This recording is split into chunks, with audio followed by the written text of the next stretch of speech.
Yesu.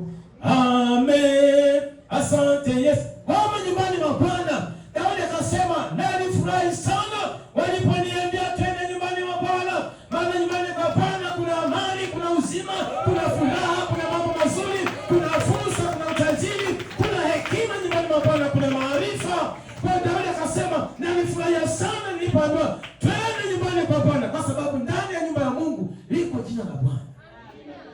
Maana nini? Unapoingia nyumbani mwa Bwana, kama lipo jina lake, ndio tunaliitia. Kwa jina la Yesu pepo kimbia, kwa jina la Yesu makata ondoka, kwa jina la Yesu maskini ondoka, kwa jina la Yesu. Yani jina la Yesu liko nyumbani mwa Mungu, ndipo tunapoomba watu wanakuwa salama. Moyo wa Mungu uko hekaluni mwake.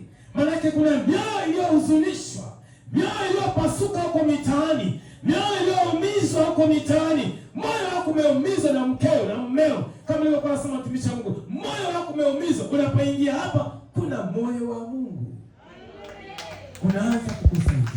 Moyo wa Mungu, moyo wa Mungu. Kwa nyumbani mwa Bwana, macho ya Bwana amesema yako hapo. Maana Mungu anataka angalie nani amehuzunishwa hapo kwa moyo. Anaangalia kuta mama mmoja anahuzunika, analia, Bwana asante umenisaidia, lakini Bwana na shida hii na hii, watu wamefanya nini, wamechukua eneo langu, Bwana Yesu nisaidie. Macho ya Bwana yako hapo yanaangalia, yakisha angalia yanaona tabu yako. Yakisha ona tabu yako, maana Mungu anashuka kukuhudumia.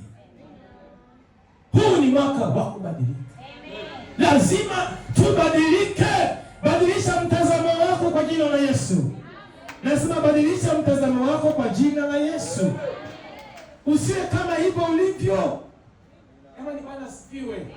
Mimi naona kama nimekataa, yani nimekataa kuonewa, nimekataa haja ya umasikini, nimekataa haja ya uduni, nimekataa kwa jina la Yesu, nimekataa kwa jina la Yesu. Nasema nimekataa kwa jina la Yesu. Vijana, mabinti, nie vijana, kataeni. Mnielewa? Sasa mimi ni binti wa Yesu. Unaniambiaje wewe kijana wewe? Mimi ni binti wa Yesu.